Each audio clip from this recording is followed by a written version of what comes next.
जहाँ पे तुम्हारी इज्जत नहीं, जहाँ पे मिनिस्टर होने के बाद भी अगर आपकी रेपुटेशन नहीं है, आपको स्टेज में, भरी स्टेज में, तुम टीवी स्टार भी हो यार, बाजू में तुम्हारा फिल्म स्टार ही खड़ा था ना, वो भी तो टीवी स्टार है ना, वो भी तो टीवी स्टार थी, उससे भी एक नमस्ते करने में कुछ जा रहा था तुम्हारा। लेकिन मंच पे होता है, कभी नजरअंदाज हो ही जाता है, तो इसको इतना बड़ा तूर बनाना भी तो ठीक बात नहीं है ना। अब लोगों को अपनी सेल्फ रिस्पेक्ट की पड़ी ही नहीं है, अब तुमको पॉलिटिक्स में अपनी सेल्फ रिस्पेक्ट पे धजिया ही उड़ानी, तो उड़ाओ फिर तो वही है ना, थूक के चाटने वाले काम करना। लेकिन कहा मोदी, कहा स्मृति ईरानी है, इसको इस तरीके से तवज्जो देना जबकि शपथ ग्रहण चल रहा है, तो ये भी तो ठीक बात नहीं है ना। देनी चाहिए। देश में अगर तुम महिलाओं के बारे में बात कर रहे हो, देश में तुम विमेन रिजर्वेशन बिल के बारे में बात कर रहे हो, बेटी बचाओ बेटी पढ़ाओ के बारे में बात कर रहे हो, हाँ, और तुम ये बोल रहे हो कि हम सबको हक देने वाले हैं, हमारी पार्टी में भी बहुत सारी महिलाएं आएंगी, उनकी रेपुटेशन की तुम बात कर रहे हो, तो तुम्हारी पार्टी की थी ना वो। लेकिन ये भी तो हो सकता है मैम कि मंच पे मोदी जी का ध्यान नहीं गया होगा। इतनी बड़ी खड़ी औरत तुमको दिख नहीं रही है, आंखें अंधी हो गई हैं, तो बोलो ऑपरेशन करवाएं। सर ये थोड़ी होता है कि दिखने, बाजू में खड़ा हुआ तुमको फिल्म स्टार दिख गए मिथुन चक्रवर्ती, लेकिन लगी हुई सटी हुई 2 बार नमस्ते करने हुई औरत तुमको नहीं दिख रही है, तो इसको इग्नोर करना ही कहते हैं। आप लीपा पोती मत करो। सोशल मीडिया पे चाहने वाले लोग कह रहे हैं स्मृति ईरानी को फौरन पार्टी छोड़ देना चाहिए। बिल्कुल छोड़ देना, ये रास्ता सही है? नहीं नहीं नहीं, बिल्कुल छोड़ देना चाहिए। मिनिस्टर क्या, एक आप मिनिस्ट्री देख ली ना, मंत्री तो आप रही ना, आपको पेमेंट भी अभी मिल रही होगी, सब कुछ वैसा ही है ना। कल जो गलती किया सुधारने का मौका मिल रहा है, सुधार लो भाई। तुमको बहुत सारी चीजें ऐसी पता है राजनीति के बारे में, तुमको बहुत सारी चीजें ऐसी पता है बीजेपी के बारे में, खोलो लाके सारे राज खोलो। विपक्षी नेता, तुमने ही तारीफ की ना, राहुल गांधी की आपने ही तारीफ करी ना, जाओ ना भाई पार्टी में। फिर पार्टी छोड़ के कहाँ जाएंगी वो? जाओ कांग्रेस ज्वाइन करो। पॉलिटिक्स में इंटरेस्ट है तो पॉलिटिक्स में एक ही जरिया थोड़ी है कि बीजेपी के होके गुजरना है। फिर कांग्रेस भी जाएंगे तो आप लोग कहेंगे दल बदलू है। बिल्कुल नहीं। हाँ, कांग्रेस का इंसान, टीएमसी का इंसान लेफ्ट विंग से राइट विंग की तरफ जाए, जैसे हेमंता विश्व शर्मा ने किया, जैसे अपना शुभेंदु अधिकारी ने किया, तो हमको सोचने पर मजबूर होना पड़ता है। राघव चड्ढा ने जैसे किया, तो हमको सोचने पर मजबूर होना पड़ता है। लेकिन राइट विंग इंसान कोई लेफ्ट विंग में आता है तो ये समझ में आता है कि आप एजुकेटेड हो रहे हो, आप सवाल जवाब करना सीख रहे हो, ये फर्क है। बीजेपी को उससे कोई मतलब नहीं है, वो इलेक्शन जीती नहीं, ठीक है, अपनी मिनिस्ट्री बचा नहीं पाई, जो भी है, वो पोजीशन में है नहीं, अब अपने वो टीवी इंडस्ट्री में वापस जाने का उनका चल रहा है, तो मोदी जी को जब मेरा कोई काम ही नहीं उनसे बनता तो फिर क्या करूंगा मैं उनको देख के। और वहीं आप देख रहे हो कि स्मृति ईरानी, अब स्मृति ईरानी जी को समझना चाहिए, जिन मोदी जी के लिए आप सड़कों पर 300 रुपए के सिलेंडर के लिए उतरी थी, आज इतने महंगे होने के बाद भी नहीं उतर रही हो, और वही इंसान तुम्हें इग्नोर कर रहा है, और तुम किस पार्टी के लिए काम कर रही थी आज तक, तो तुम्हें समझ में आ जाना चाहिए कि कौन कितना सेल्फिश है और कौन कितना नहीं है। इस चीज से आप लोगों को ये, और जितने भी नेता हैं जो बीजेपी में है, आपको ये चीज समझनी चाहिए कि अगर आप लोग बीजेपी के कोई भी काम नहीं आओगे तो बीजेपी ऐसे उठा के फेंकने वाली है। और ऊपर से गलती एक और कर दी स्मृति ईरानी जी ने कि राहुल गांधी की तारीफ कर दी कि भाई राहुल गांधी परिपक्व हो रहे हैं, अच्छे नेता हैं, आगे भविष्य में अच्छा कर सकते हैं। ये सब बोलोगे तो मोदी जी को कैसे हजम होगा? मेरी पार्टी में रह के, मेरे ही कैंडिडेट बन के, मेरा ही मिनिस्टर बन के तुम अपोजिशन के लीडर के बारे में, उसके बारे में अच्छा बोल रहे हो, तो वो कैसे पचाएंगे? क्या ये समझा जाए कि राहुल गांधी की तारीफ जो है स्मृति ईरानी को बेइज्जती का सामना करना? बिल्कुल बिल्कुल यही बात है। बीजेपी को जहां पे लगेगा कि कोई भी नेता हमारे काम का नहीं है, तो जैसे चाय में से मक्खी उठा के नहीं फेंक दी जाती, वैसे फेंक दी जाए। अगर आप वहाँ पे रहती स्मृति ईरानी की जगह तो क्या करती? पहली बात तो मैं जाती ही नहीं, पहली बात तो मैं ऐसे मंच में ही नहीं जाती। जिन लोगों ने आपको पॉलिटिक्स में लाया, ठीक है, आपकी अलग पोजीशन होनी चाहिए थी, उसमें भी वहां पे आपको बुला के आप ही अपना फ्रेम काटने गई कि चलो मैं इतने टाइम से दिख नहीं रही हूँ, अब दिख जाऊंगी। पॉलिटिक्स में री एंट्री ऐसी नहीं होती है। और ऊपर से फिर आपने अपने ही पैर में कुड़ाने मारी और उन्होंने आपको इग्नोर कर दिया, अब रोते फिरो क्या होगा? और उन जिस आदमी से आप ये एक्सपेक्ट कर रही हो कि जिसको किसी महिला के बारे में वो सोचता होगा, जो अपनी बीवी को छोड़ के बैठा है, वो क्या सोचेगा सर? फिर पर्सनल अटैक करते बिना पेट हर चीज पर्सनल होती है, हर चीज पर्सनल होती है। आप अगर आप पॉलिटिक्स में बात करोगे तो हर दूसरे मुद्दे में, हर दूसरे चीज में ये परिवारवाद लाया जाता है ना, कांग्रेस को लेके बोली जाती है ना। पप्पू यादव से लेके सारे लोग, जितने भी जिन लोगों के फैमिलीज हैं, चाहे वो सपा क्यों ना हो, चाहे वो तेजस्वी क्यों ना हो, सबके बारे में ये चीज बोली जाती है, सबकी पर्सनल लाइफ उखाड़ी जाती है ना। राजनीति में कोई चीज पर्सनल नहीं होती। अब ये कह रहे हैं कि मोदी जी जो है वो सम्मान नहीं करते, नहीं करते, सम्मान कर रहे होते तो विमेन रिजर्वेशन बिल पास कर रहे होते। अरे तो विपक्ष ने होने दिया ना। विपक्ष ने विमेन रिजर्वेशन बिल पास किया, विपक्ष ने डिलिमिटेशन बिल पास नहीं किया। ये बेवकूफ किसी और को बनाना, हर कोई स्मृति ईरानी जैसे पागल नहीं है, हम पढ़े लिखे लोग। मतलब स्मृति ईरानी पागल है ये? हाँ बिल्कुल है, इतना होने के बाद भी वहां जाके अपनी बेइज्जती करवाई है ना। मैं सच्चाई बताऊं या मोदी की तरह झूठ बोलूं? नहीं सच्चाई बताइए। सच्चाई ये है कि आपको याद होगा पिछले दिनों स्मृति ईरानी जी राहुल गांधी जी की तारीफ की थी। राहुल जी की तारीफ तो हर कोई करता, पूरे देश के 140 करोड़ के हृदय सम्राट है राहुल गांधी जी।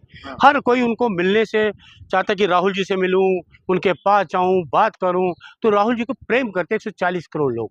तो स्मृति ईरानी ने उनकी वो कर दी थी तारीफ, तो मोदी ने सोचा ये तो राहुल गांधी जी की तारीफ की थी इसलिए इसको इग्नोर करा। तो वैसे भी बीजेपी महिलाओं का सम्मान तो करती नहीं, बीजेपी महिलाओं का सम्मान नहीं करते, मोदी से लेकर छोट भैया नेता तक कोई भी महिलाओं का सम्मान नहीं करता। तो इसलिए उन्होंने जो किया वो जैसी करनी वैसी भरनी, मैं तो ये कहूँगा जैसी करनी वैसे भरनी।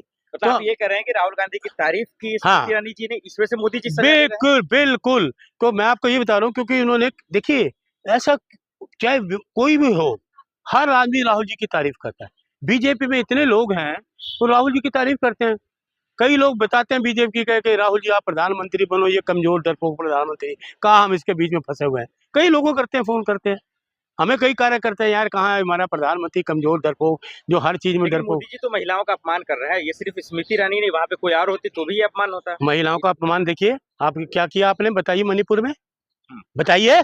ये देश के प्रधानमंत्री और राज्य का मुख्यमंत्री, इनका सत्ता इनकी, और महिलाओं को निवस्त्र घुमाया जा रहा है। और अभी तक वहां जंग छिड़ी हुई है, गए नहीं मोदी जी, गए नहीं ना अमित शाह गए, अभी तक निवस्त्र। ये महिलाओं का सम्मान है।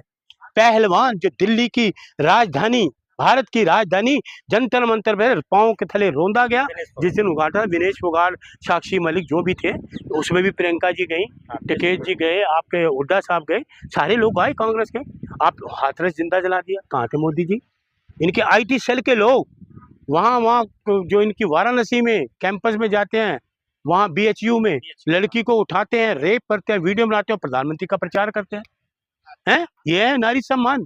मध्य प्रदेश में जिंदा गाड़ दिया गया औरतों को, ये है नारी सम्मान। बीजेपी में स्मृति ईरानी बहुत ताकतवर थी, आज हार गई मिट्टी से, इतनी कमजोर। देखिए घमंड बड़ों बड़ों का चूर होता है, रावण का घमंड चूर हो गया था। ये कितनी घमंडी थी, कहीं से भी लड़ा लो।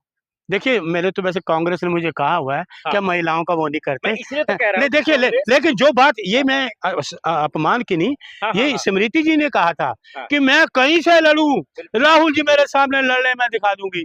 एक कांग्रेस का कार्यकर्ता हमारे किशोरी लाल जी शर्मा बड़े पुराने कार्यकर्ता, और वो स्मृति जी को लाखों वोटों से हराई। कांग्रेस के कार्यकर्ता ने घमंड चकनाचूर कर दिया। मैं इसीलिए तो सवाल ले रहा हूँ कि कांग्रेस, देखिए राहुल गांधी जी ने कहा कि महिलाओं को लेकर ऐसा नहीं करना, लेकिन फिर मोदी जी उन्हीं के पार्टी के फिर वो हाथ नमस्कार नहीं करते, इग्नोर करते हैं।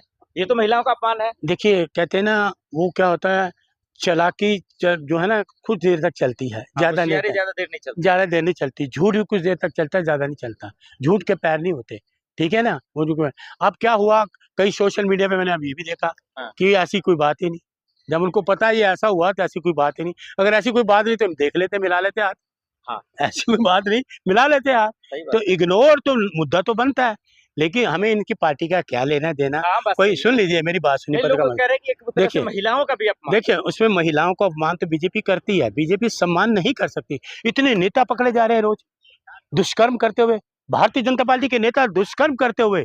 मैं वीडियो देखता हूँ, कोई फेसबुक वगैरह पे, कोई किसी होटल में पकड़ा जा रहा है, कोई सड़क पे पकड़ा जा रहा है, कोई ट्रेन में, कई मतलब कुछ शर्मिंदगी की हद है, शर्म ही नहीं है। ये बेहया लोग हैं। क्या बीजेपी छोड़ देना चाहिए स्मृति ईरानी जी को, इस तरीके का अपमान हो रहा है? सुन लीजिए मेरी बतौर महिला होने के नाते। सुन लीजिए मेरी बात सुनिए, मुझे क्या लेना देना वो छोड़े ना छोड़े। मैं तो अपने कांग्रेस को जिंदगी भर कांग्रेस में रहना है, कांग्रेस को गुणगान करना है, कांग्रेस में जीना। कांग्रेस मेरी माँ है, कांग्रेस माँ है मेरी। राहुल गांधी के बारे में स्मृति ईरानी जी करेंगे वो मैच्योर है, सहनशीलता है, सब्र करने वाले हैं, मैच्योरिटी है, इसको कैसे देखें? देखिए सुन लीजिए, जो ये का शब्द अच्छे, सहनशीलता भी है, दयालु भी है, परोपकारी भी है, दयावान भी है, सच बोल। मेन खासी एक चीज है, वो सच बोलते हैं, और सच से मोदी को परेशानी है। राहुल जी जो सच बोलते हैं ना, चाहे संसद में बोले, चाहे प्रेस में बोले, जितनी प्रेस कॉन्फ्रेंस बोले, वो परेशान क्यों है? राहुल सच बोलते हैं, मोदी जी झूठ बोलते हैं। वो सच से परेशान है, राहुल गांधी जी के सच से परेशान है। तो देश राहुल गांधी जी के साथ है, गुणगान राहुल जी के गाते हैं। लोग कहते हैं जब राहुल जी आएंगे देश देखना कितना तरक्की करेगा। राहुल जी आएंगे देश में नई रोशनी लाएंगे, एक रोशनी की किरण है इस देश के लिए। वो राहुल जी हंसमुख, सच्चे इंसान, दयावान, परोपकारी, झूठ से कोसों दूर। ये झूठ के 100 बार बोलते हैं, एक झूठ को 100 बार बोलते हैं, उसको सच करने की कोशिश करते हैं। राहुल गांधी झूठ नहीं बोलते, ना बोलने देते हैं, ना विश्वास करते हैं। ये खासियत है राहुल जी की, ना झूठ पे विश्वास करते हैं, ना बोलने देते हैं। कहते हैं सच बोलो, सच बताओ, लोगों को सच कहो, सच की बात करो। ये है कांग्रेस और बीजेपी का। तो ये बीजेपी का सम्मान, बीजेपी जो महिलाओं का सम्मान नहीं करती, सम्मान हम करते हैं। आप ये बताइए, अब मैं एक बात है मेरे दिल में रह ना जाए, देश की महामहिम संसद हुई, देश की पूरी दुनिया की संसद, उसमें ना बुलाना कितना बड़ा अपमान है महामहिम का। इस देश की महामहिम को नहीं बुलाना, ये बीजेपी सम्मान करेगी महिलाओं का? Shut up.